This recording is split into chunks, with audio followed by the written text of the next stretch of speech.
One of the signs that prove to you that forbidden realms are in effect in your life is that you will live and you will have something we call living a life with abstinence. Living a life with abstinence. Life with abstinence is one of the crises that people of the old, people that walk with God, people that trusted God, people that were the history makers of this faith had to confront in their times. Life with abstinence.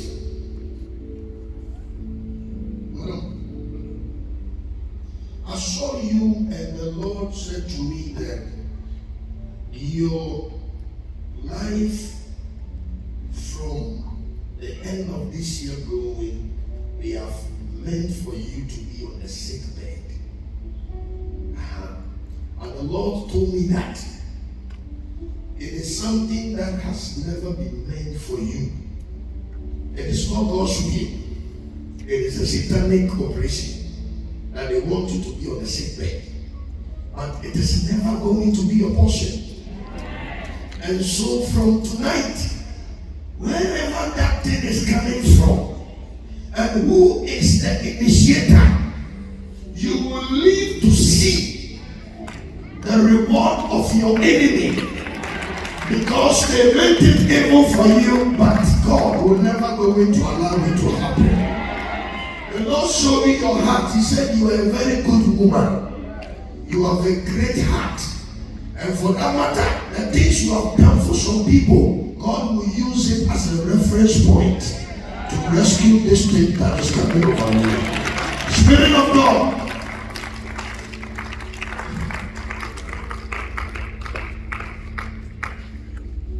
So watch this. Living a life without becomes a challenge. And life with absence. I remember when we used to go to primary school. When we were in primary school, I mean every day they will mark every day. I don't know about America here, but every day they will mark the register. And they will mention your name, Emmanuel. I'm going to say present sir. Then they mark you. You mark your name, I come here as a present sir. That's what was happening all the time. I don't know about America here. Do they do that here? Do they do that here? Students here? Do they do that here? Okay. They will mention your name. The way you mention your name, you have to respond very loud. Present sir. Then they will mark you that you are in the class. Now, the moment your name is mentioned and there's no response, what happens is that we call it what? Absence. And so I'm sharing with you about what we call a life with absence. Even though you have life, but you have a dynamics of absence about you. Please open your Bible for me to the book of Isaiah, the 37th chapter. Isaiah, the 37th chapter, verse number 1 going.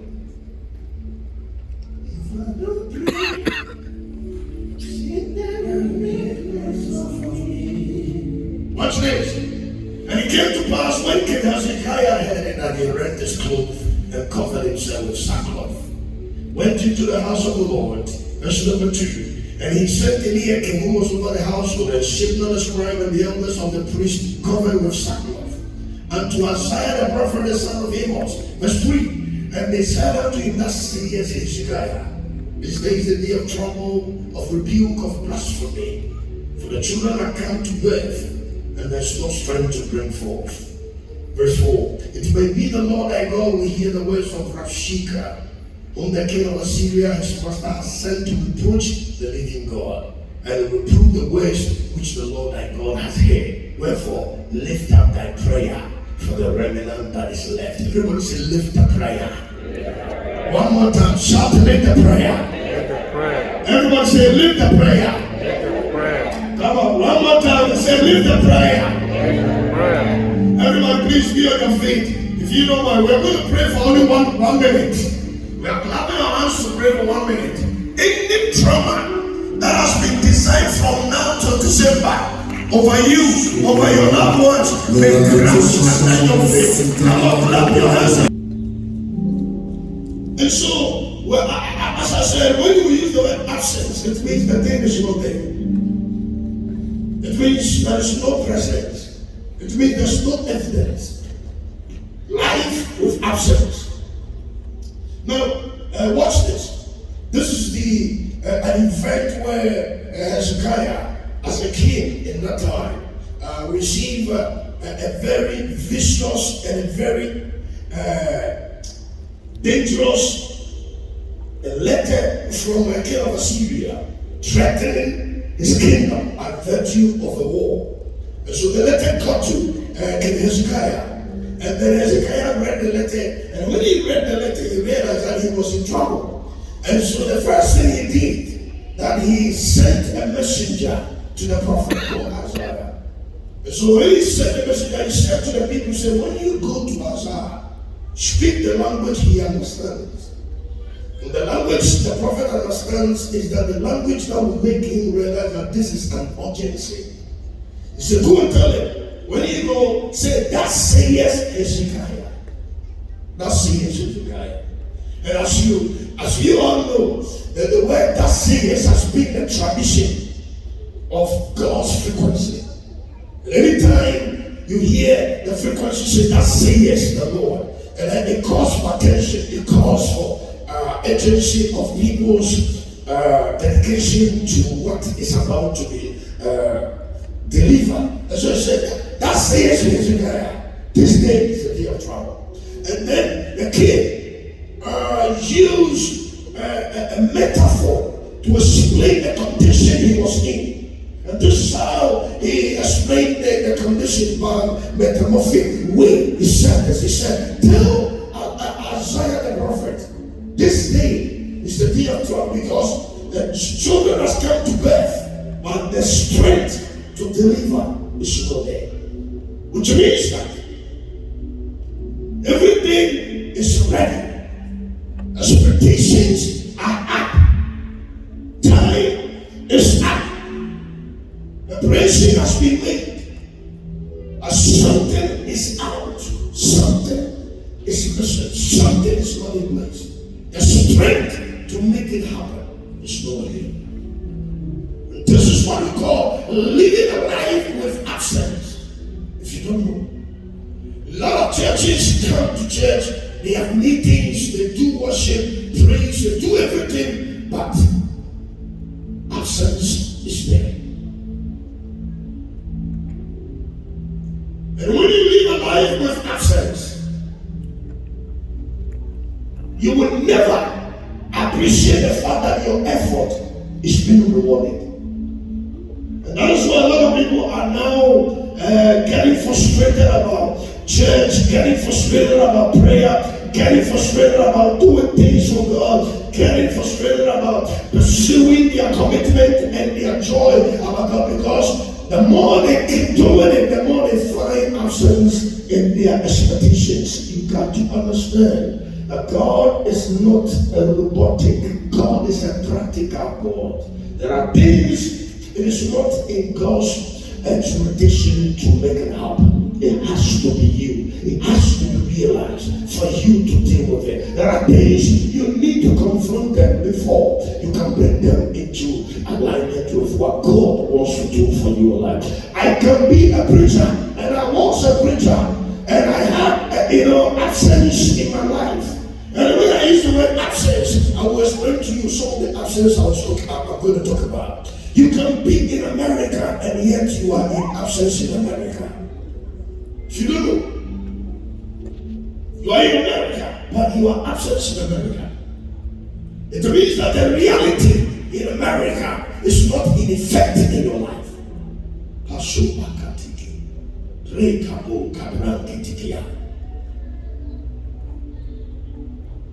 My third born girl, when she started school, she was so quiet. She couldn't talk well. She was so quiet, and so one day their teacher, when the teacher was trying to say something, she said, "Oh, this baby, we think she has some problems. We think she has." I said, "What problem do you think she has?" She said, "No, she's too quiet. She can't talk. I would think maybe she has some mental issue." I said, "What do you mean by mental issue?" Because she won't talk, she won't do anything. But when you get close to her, she will slap you. She won't do anything. So they thought she had a mental issue. And so the moment the teacher spoke to me about my way, that something was not in place. And so I started drawing closer and closer to her. Started talking, started spending more time with her. Started becoming more closer and closer to her. Today, she's the most brilliant girl. Watch this. She's a girl that had, scholarship from top universities. Not one, top universities. Scholarships. She didn't know what to choose from. Living a life with access is one of the frustrating things facing believers in this contemporary generation. And somebody was a preacher. So what do you mean by absence of access? Absence of access. Absence of access. That's number one battle facing us. Do you understand what I mean? What did I say? If you live a life where you have absence of access, it means that you are living your life normal, okay, but you don't have access. You don't have access. Now somebody might say, "So Peter, what does that mean?" This is what it meant. Okay? Now, all of you know Apostle Bishop as your pastor. All of you, he's your pastor. All of you is your pastor. But not all of you have access to him. And so somebody will say, "Well, what do you mean by access?" Okay, you don't have access to go to his house, go to his bedroom, go get to know him, get close to him. That's what I mean. And so I can know God, but I may not have access to God. I can know this man, but I may not have access to this man. And this is what happened to the man that was sick on the pool of, Bethesda. The man was close to the healing, yet he never got access to the healing. Why? Because there was absence in his life. He could see, he could hear that things were happening, but personally, he was not having access. You can come to church, you can participate, you can do everything, but there could be absence in your life. You don't have access in God, access to the things of God, access to provisions, access to certain things in life. You can live in America, but you don't have access in America. A lot of people live in America, but they don't have access. So what does that mean? It means that you live here, but you don't have access. There are people who can go to any length, but there are people too, they don't have the ability to go there. It is access. One of the greatest way God rewards people is by granting them access. Please be on your feet.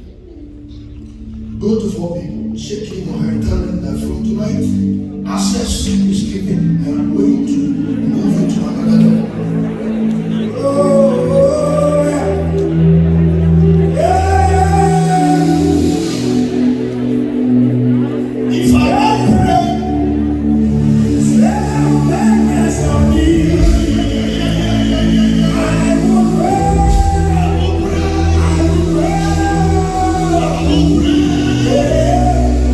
If I don't pray,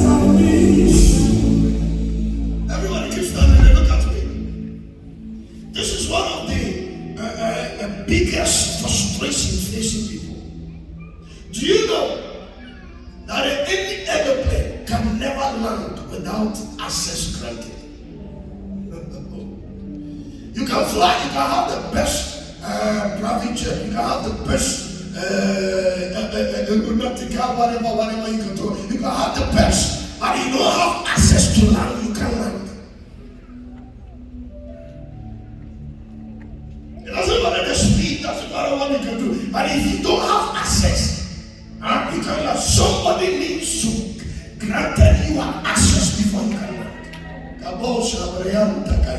He said, go and tell Isaiah, tell Isaiah that the problem and the trouble we are in right now, I have done everything, but I can see that there is an absence. What do you mean by absence? I don't have access to victory. So how do I face this game? I don't have access.